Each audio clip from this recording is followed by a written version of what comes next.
All right, get ready to dive into something pretty amazing, because today we're looking at how Minecraft is being used to teach history. It's a really fascinating example of how video games can be powerful tools. Yeah, we're talking about the Bloodvein River First Nation in Manitoba and how they're using the game to connect their youth with their elders and heritage. It's a really innovative approach to cultural preservation, and, we often think of video games as just entertainment. Right, right. But this case really highlights their potential as powerful educational tools. Yeah, for sure. They're really tapping into what we call serious games. Serious games. Okay, now that sounds a little like a contradiction. Like, are we talking games with, like, really intense storylines or something? Not necessarily, no. Serious games really refers to using video games for purposes beyond just entertainment. Okay. So think education, Got it. professional training, simulations, really leveraging the kind of immersive nature of games for practical applications. Yeah, that makes a lot more sense.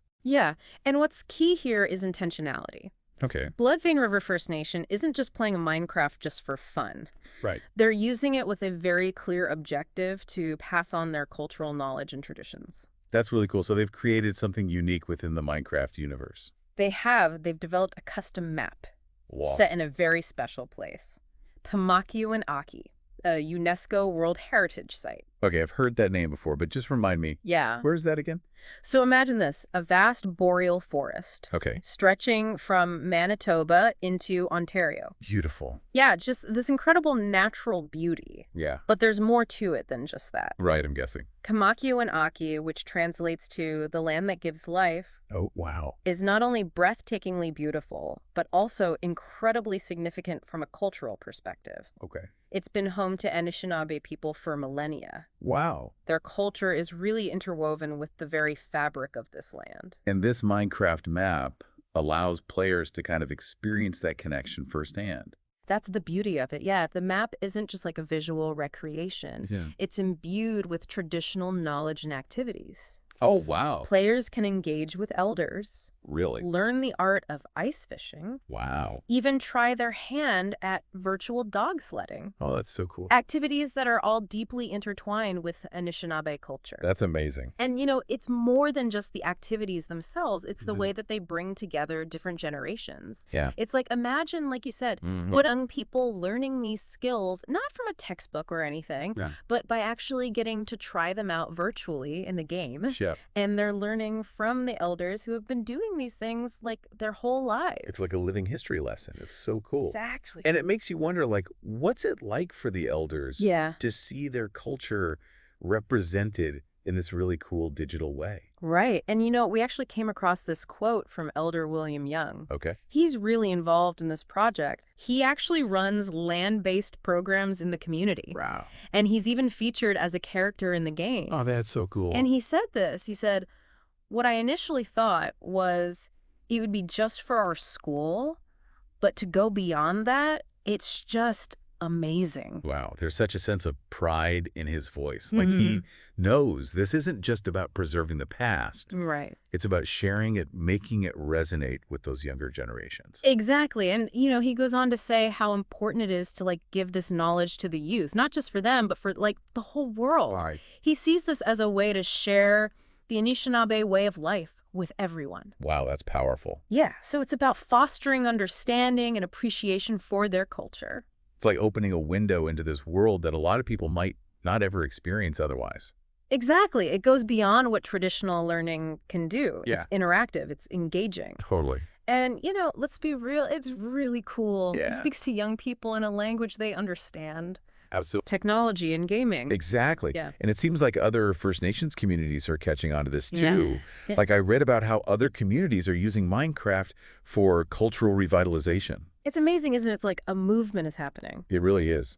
We came across examples from Coast Salish communities in British Columbia. Oh, cool. They're creating their own maps, too. Wow. And there's even a project in Alberta that's using Minecraft to teach Michif, Really? the Mitis language. Wow, Moochif in Minecraft. That's incredible. It's really something. It really highlights how adaptable this platform is. Yeah, and it's not even just about the technology, Yeah. It's what it lets us do. Exactly. It's about the possibilities. Think about it, accessibility. Mm-hmm. Most people have access to a computer or a phone now. Yeah, that's true. And Minecraft is everywhere, especially with young people. Oh, for sure. So you're meeting them where they are. Yeah. You're using something that's familiar and exciting. And it's not just that it's accessible, but it's engaging. It's one thing to read about history, but it's a totally different experience to feel like you're living it, Yeah.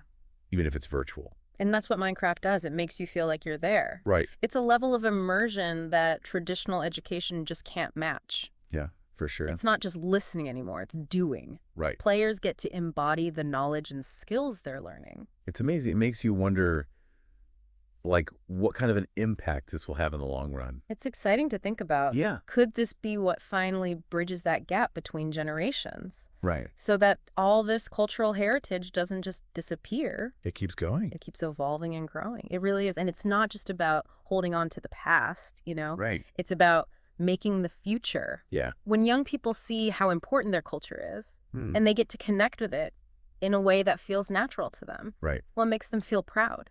Yeah. It makes them feel responsible for keeping those traditions alive. It's like you're planting a seed for the future. Exactly. And that seed, Yeah. it can grow and spread further than you might think. I love that. So what can our listeners do? Well, You know, if you're an educator listening to this, Mhm. you should really check out Minecraft Education Edition. okay. It's already being used in so many classrooms, Oh, wow. and it's perfect for exploring different cultures. That's awesome. And even if you're not a teacher, Yeah. like say you're a community leader, Mm-hmm. this project is a great example of how to get people engaged. Okay. It makes you think about your own community. Right. What stories do we have? What Yeah. makes us unique? And how can we use something like Minecraft to share those things? Yeah. To get both young people and elders involved. It's about thinking outside the box. Exactly. Finding new ways to bring our heritage to life. And you know, that brings us back to Mike Washburn Okay. and his vision. Yeah. He sees this project Mm. as just the beginning. He wants to see the Bloodvein River First Nation keep building on this, Okay. adding more stories, Yeah. sharing their language, Wow. teaching people about their connection to the land. It's like creating a digital record of their culture. Yes, and he doesn't want to stop there. Really? He wants to share it with the whole world. That's incredible. Imagine that.